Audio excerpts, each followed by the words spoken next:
Assalamualaikum warahmatullahi wabarakatuh teman-teman. Jumpa lagi bareng saya di channel Teknisi Digital. Kali ini masih membahas komponen-komponen yang hampir nggak pernah rusak. Di video kali ini, komponen apa yang hampir nggak pernah rusak? Salah satunya adalah ini teman-teman, NTC. NTC ini sejenis resistor. Ada dua, ada PTC dan NTC. Kalau di sini ini ada NTC. Kalau PTC itu resistansinya berubah berdasarkan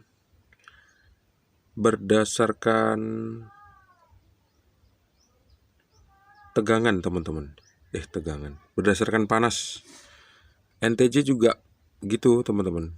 Berdasarkan panas juga. Jadi kalau misalnya ada panas yang berlebih di kaki-kaki dari PTC atau NTC atau di sekitar PCB ini teman-teman, maka resistansi dari PTC atau NTC ini akan berubah sampai jadi gede banget. Ini ada ukurannya ya, 4,7 ini nggak tahu 4,7 apa, 4,7 ohm atau apa, tapi kayaknya sih 4,7 ohm. Tapi kalau misalnya di kasih solder kayak gini ya, nanti kita ukur resistansinya, itu dia nanti makin gede banget, bahkan sampai resistansinya tuh berubah sampai mega ohm teman-teman, mega ohm kayak gitu ya ceritanya. Nah udah segitu aja teman-teman, udah tahu ya. Tambahan lagi deh yang jarang rusak atau hampir nggak pernah rusak, salah satunya adalah ini teman-teman. Ini apa nih? Ini sejenis kapasitor juga. Oh, ini saya lewatin deh, saya nggak paham nih ini apa nih. Nanti saya menyesatkan teman-teman pula. Teman-teman, ini adalah video untuk khusus pemula ya. Ini adalah video khusus untuk pemula. Yang untuk pro nggak ada deh kayaknya ya. Karena saya sering jumpa teknisi itu nggak ada yang pro sih, semuanya belajar semua teman-teman. Jadi kalau dia mengaku dia pro, nah itu pula yang salah jadinya. Justru itu menunjukkan kebodohan dia sih sebetulnya. Teman-teman, teknisi nggak ada yang pro, yang ada cuman berpengalaman atau tidak berpengalaman kayak gitu doang ya. Karena untuk mengerjakan barang elektronik seperti ini, yang dibutuhkan adalah pengetahuan, yang kedua adalah pengalaman. Tapi kadang-kadang kalau di dunia servis itu pengalaman lebih penting daripada pengetahuan teman-teman. Oke, kita di sekolah diajarin ya listrik itu bisa dirubah dari AC menjadi DC.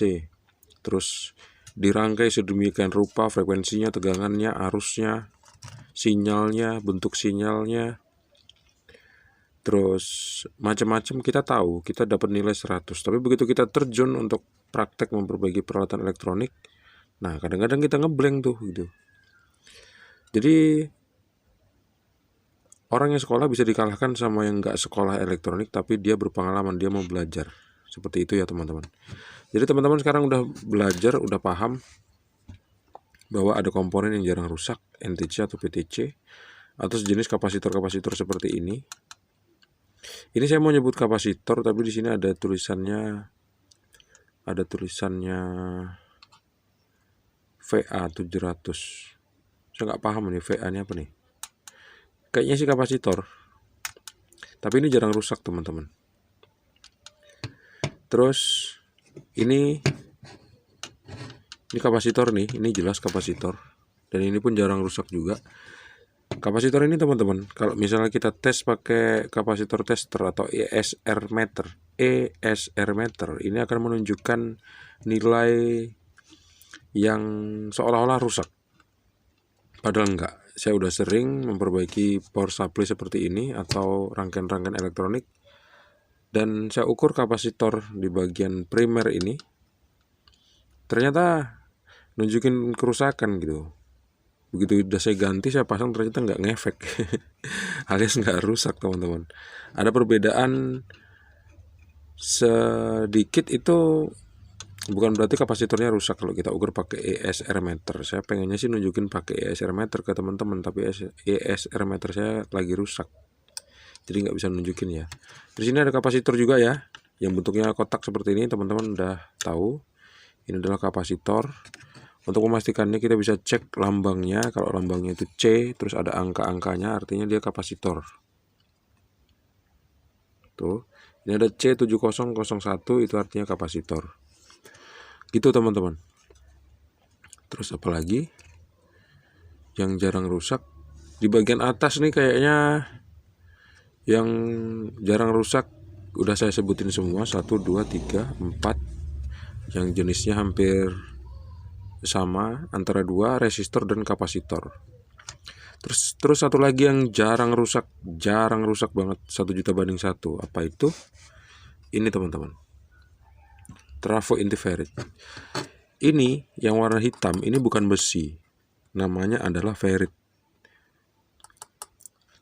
Terus lilitan di dalamnya ini lilitan yang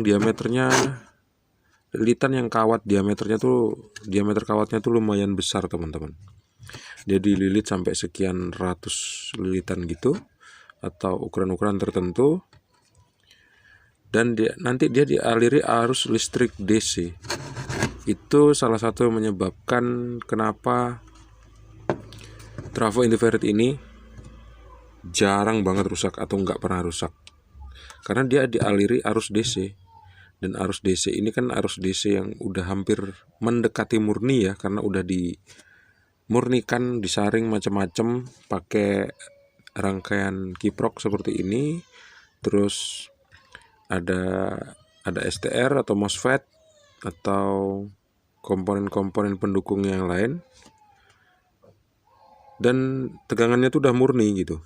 Terus dinaikkan frekuensinya sama IC driver PWM yang ada di sini, yang kemudian akan direlaikan atau disaklarkan oleh MOSFET gitu ya. Frekuensinya di sini nanti bakal naik.